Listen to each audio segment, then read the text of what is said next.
Cell Health, reboot your body, omega-3 oil extracted from algae, strong heart, sharp mind, healthier you.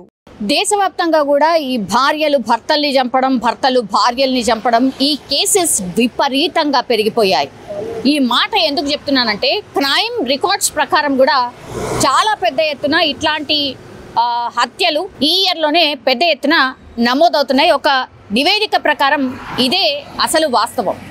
ఇప్పుడు యాదాద్రి భువనగిరి జిల్లాకు సంబంధించిన ఒక incident కూడా అదే చెప్తోంది. యాక్చువల్లీ నార్మల్గా నిన్న యాదాద్రి భువనగిరి జిల్లాలో ఒక యాక్సిడెంట్ అయితే జరిగింది. సోమవారం నిన్న ఆ యాక్సిడెంట్ జరిగినప్పుడు ఒక కార్ బైక్ని ఢీకొట్టి ఆ బైక్ మీద ప్రయాణిస్తున్న స్వామి అనే వ్యక్తి సీరియస్గా ఇంజురీస్ అయినాయి. ఆ తర్వాత దగ్గరలో ఉన్నటువంటి హాస్పిటల్కి తరలించిన తర్వాత ఈ స్వామి అనే వ్యక్తి చనిపోయాడు. అసలు ఏంటి ఈ యాక్సిడెంట్, ఎలా జరిగింది ఏంటి అనేది కూడా పోలీసులు పరిశీలన చేయడం స్టార్ట్ చేసిన తర్వాత అసలు వాస్తవాలు బయటకు వచ్చాయి. ఇది నార్మల్ యాక్సిడెంట్ కాదు, ఆర్ న్యాచురల్గా జరిగినటువంటి యాక్సిడెంట్ కాదు. ఇది ప్లాన్డ్ ప్రకారం వాళ్ళ భార్య, అట్లాగే భార్యకి సంబంధించిన తమ్ముడు ఎవరైతే ఉంటారో తమ్ముడు అండ్ ఇంకొక సుపారికి సంబంధించిన గ్యాంగ్ని పెట్టుకొని మరి స్వామిని హత్య చేసినట్టుగా పోలీసులు ప్రాథమికంగా నిర్ధారణకు వచ్చినటువంటి పరిస్థితి. అది ఎట్లా అంటే ఈ సుపారీ గ్యాంగ్ ఒక కార్ని రెంట్ తీసుకుంటుంది. ఆ సుపారీ గ్యాంగ్ ఆ కార్లో ఎక్కి డ్రైవ్ చేస్తారు.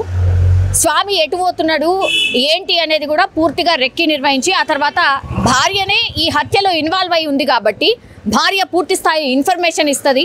ఎటు వెళ్తున్నాడు స్వామి, ఏ టైంకి ఎటు పోతున్నాడు అనేది పూర్తి ఇన్ఫర్మేషన్ ఇస్తుంది. ఎగ్జాక్ట్గా స్వామి బయలుదేరిన వెంటనే ఎక్కడైతే ఈ కార్లో ఈ సుపారీ గ్యాంగ్ మాటు వేసుకొని ఉంది కాబట్టి వాళ్ళు కరెక్ట్గా స్వామిని ఫాలో అవ్వడం స్టార్ట్ చేస్తారు. ఎక్కడ యాక్సిడెంట్ జరిగే ప్రాంతం ఏదైతే అనుకున్నారో కరెక్ట్గా అక్కడికి వెళ్ళిన తర్వాత ఈ స్వామి బైక్ని కార్తో ఢీకొట్టడం జరుగుతుంది. ఆ తర్వాత స్వామి అక్కడ కింద పడిపోయిన తర్వాత కూడా ఆయన పూర్తిగా గాయాల పాయలు అయినా కూడా ఇంకా ఆయన కొట్టుకుంటున్నాడు అని తెలిసిన తర్వాత మళ్ళీ కూడా స్వామి పై నుంచి ఆ కార్ని పోనిచ్చినట్టుగా పోలీసుల విచారణలో తేలినటువంటి పరిస్థితి. అంటే పక్కాగా చంపాలి అన్న మోటివ్తోనే ఈ యాక్సిడెంట్ జరిగినట్టుగా అక్కడ ఆనవాళ్ళు కనిపించాయి కాబట్టే పోలీసులకు అనుమానం వచ్చింది. అంటే ఫస్ట్ కార్ ఢీకొట్టిన తర్వాత ఆయన పడిపోయిన తర్వాత కూడా ఆయన ఇంకా కూడా బతుకున్నాడని తెలుసుకున్న తర్వాత మళ్ళీ ఇంకోసారి స్వామి మీదకి వెళ్ళి కార్ని పోనిచ్చారు కాబట్టి అసలు అనుమానం అక్కడే మొదలైంది. దీంతో ఇన్వెస్టిగేషన్ స్టార్ట్ చేసిండ్రు. అసలు ఏంటి, ఎట్లా జరిగింది, కార్ని డ్రైవ్ చేస్తున్న వాళ్ళు ఎవరు ఏంటి అనేది. అండ్ ఇంకోటి సీసీ కెమెరాస్ని డే టైంలో జరిగినటువంటి ఇన్సిడెంట్ సీసీ కెమెరాస్ని చూసినా అక్కడ ప్రత్యక్ష సాక్షుల్ని కొంతమందిని విచారణ చేసినా కూడా ఇదే మాట చెప్పిండ్రు. ఫస్ట్ ఒకసారి ఢీకొట్టిండ్రు, ఆ తర్వాత కూడా మళ్ళా పైనుంచి కారు బోనిచ్చిండ్రు అన్న మాట చెప్పిన తర్వాత పోలీసులకు అనుమానం మొదలైంది. ఇది ఖచ్చితంగా ఎవరో కావాలని చేసి ఉంటారు అని. అందులో భాగంగానే విచారణ చేసినప్పుడు కార్ని రెంట్కు తీసుకున్న తర్వాత ఈ సుపారీ గ్యాంగ్ని ఏర్పాటు చేసుకున్నారు. అట్లాగే స్వామి ఎవరైతే ఈ స్వామి అనేట ఆయన ఎవరైతే ఉన్నారో వాళ్ళ భార్య, అట్లాగే వాళ్ళ బామ్మర్ది, వీళ్ళందరూ కలిసే స్వామిని చంపుదామని కుట్ర చేసిండ్రు. స్వామిని చంపేసినటువంటి పరిస్థితి కనిపించింది. దీంతో ఒక్కసారిగా షాక్కి గురైనరు అందరూ కూడా. బికాజ్ ఎవరు కూడా ఊహించి ఉండరు. న్యాచురల్గా యాక్సిడెంట్ లాగా చిత్రీకరించే ప్రయత్నం చేసిండ్రు. ఇంత కోపం ఎందుకుంది, మరి భార్యకి స్వామి మీద ఎందుకు ఇంత కోపం ఉంది అనేది ఒక యాంగిల్. డిఫరెంట్ వర్షన్స్ వినిపిస్తున్నాయి. అంటే ఈమెకి ఇంకొకరితో ఎవరితో సంబంధం ఉందని ఒక వర్షన్ వినిపిస్తోంది. ఆ తర్వాత బామ్మర్దికి ఎందుకు కోపం ఉంది, మరి ఇంత సుపారీ గ్యాంగ్ని బట్టి చంపాల్సిన అవసరం ఏమొచ్చింది అనేది ఇంకో వర్షన్ వినిపిస్తోంది.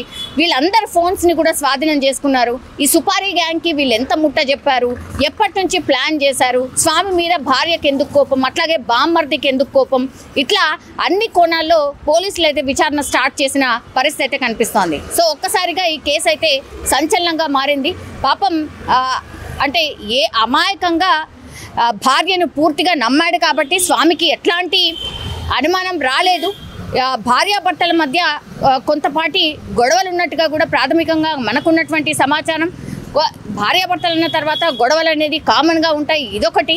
సో ఇట్లా అసలు ఈ ఫ్యామిలీలో ఏమన్నా ప్రాబ్లం ఉందా, స్వామికి అండ్ ఈ భార్యకి ఏమన్నా మనస్పర్ధలు ఉన్నాయా, ఇంకేదైనా రీజన్నా అని అన్ని కోణాల్లో కూడా పోలీసులు అయితే విచారణ అయితే స్టార్ట్ చేసిండ్రు. ఒక్కసారిగా ఇదొక షాకింగ్ ఇన్సిడెంట్ అని చెప్పొచ్చు. నిజంగా ప్రస్తుతం ఉన్నటువంటి సమాజం దేనికి ప్రయారిటీ ఇస్తుంది? ఆర్థిక సంబంధాల చుట్టూ మాత్రమే తిరుగుతోంది. మళ్ళీ ఎన్నికలంగానే చాలా విరక్తి కలుగుతాం.